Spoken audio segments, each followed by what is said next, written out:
Meu nome é Dinalva, respondo hoje pela coordenação do Centro de Educação Ambiental Inverno, que iniciou suas atividades no dia 30 de dezembro de 2010.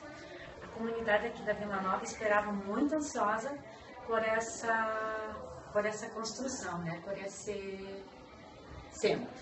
O nome de Interverno foi uma homenagem ao empresário mafrense, que ele atuou no ramo de beneficiamento de trigo. E também ele atuou muito, ajudando a educação mafrense.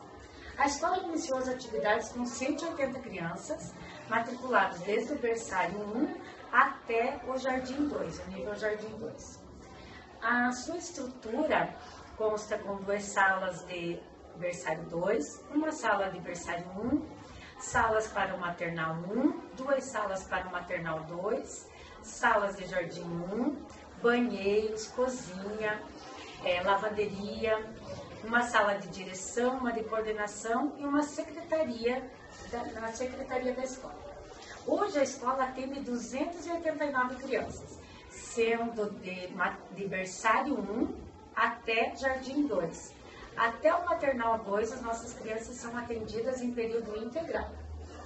Responde hoje pela gestão da escola gestora a professora Rosângela Gude. Eu, Edinalva, como falei, respondo pela coordenação. A Rossana da Maia responde pela secretaria da escola. Hoje nós temos em nossa equipe 16 professores, sendo professores e profissionais da educação. A nossa equipe também consta com 28 estagiárias, as quais algumas cursam o magistério e outras já estão cursando faculdade, nível superior.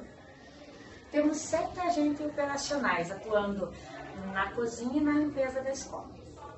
A nossa equipe de professores está sempre se atuando e a Secretaria Municipal de Educação promove uma vez ao mês o curso de formação continuada, capacitação para os professores, para a gente poder dar o melhor atendimento aos nossos alunos. Deu quantos minutos?